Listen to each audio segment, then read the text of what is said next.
তো আপনারা তো জানবেন, যা জানা তার জন্য বলছি যে আজকে হচ্ছে শ্রাবণ মাসের দ্বিতীয় সোমবারটি। প্রথম সোমবার ছিল জুলাই মাসের 22 তারিখে, আজকে হচ্ছে 29 তারিখ, দ্বিতীয় সোমবার।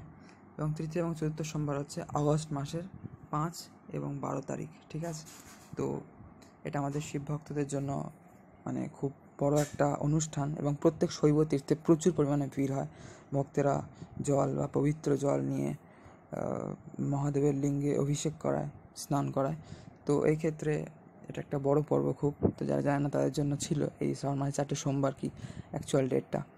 তো পরবর্তী ভিডিওর জন্য চ্যানেলটাকে সাবস্ক্রাইব করে জুড়ে থাকবেন।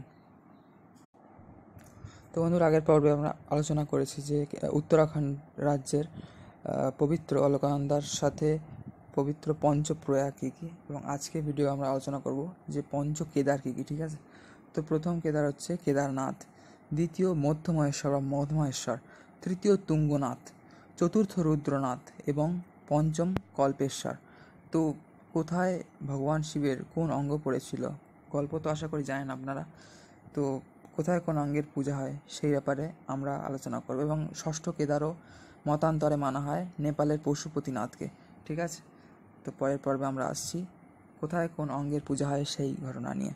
জুড়ে থাকুন এবং আগের লিঙ্ক, পঞ্চপ্রয়াগের লিঙ্ক নিচে দিয়ে দিলাম, দেখে নিন।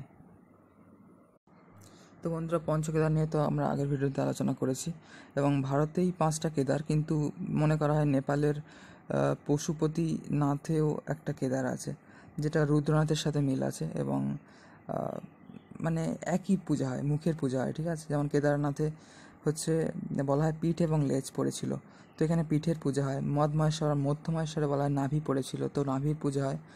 তুঙ্গনাথে বলা হয় ভুজা ও হৃদয় পড়েছিল, তো ভুজার পূজা হয়, মানে হাতের। আর রুদ্রনাথে বলা হয় মুখের পূজা হয়। নেপালের পশুপতিনাথেও মুখেরই পূজা হয় এবং কল্পেশ্বরে জটার পূজা হয়। তো এখানে নেপালের পশুপতিনাথে মুখের পূজায় বিষয়ে মতান্তর আছে এবং নেপাল ভারতেরই অংশ ছিল আগে, এখন আলাদা।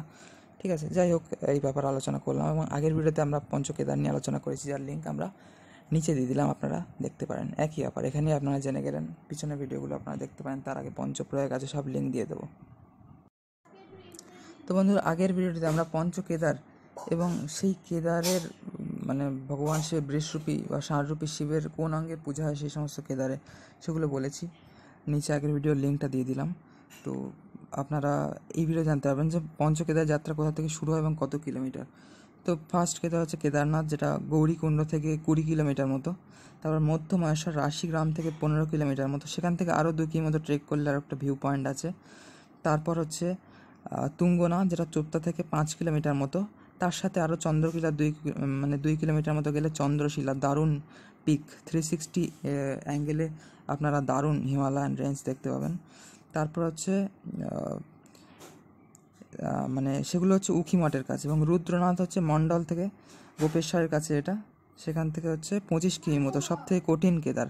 এবং কল্পেশ্বর উর্গম ভ্যালি থেকে আপনাদের 2 কিমি মতো ট্রেক করতে হবে, যেটা যোশী মঠের কাছে। ঠিক আছে, সবাইকে হরে কৃষ্ণ, রাধে রাধে, জয় শিব শম্ভু, হর হর মহাদেব।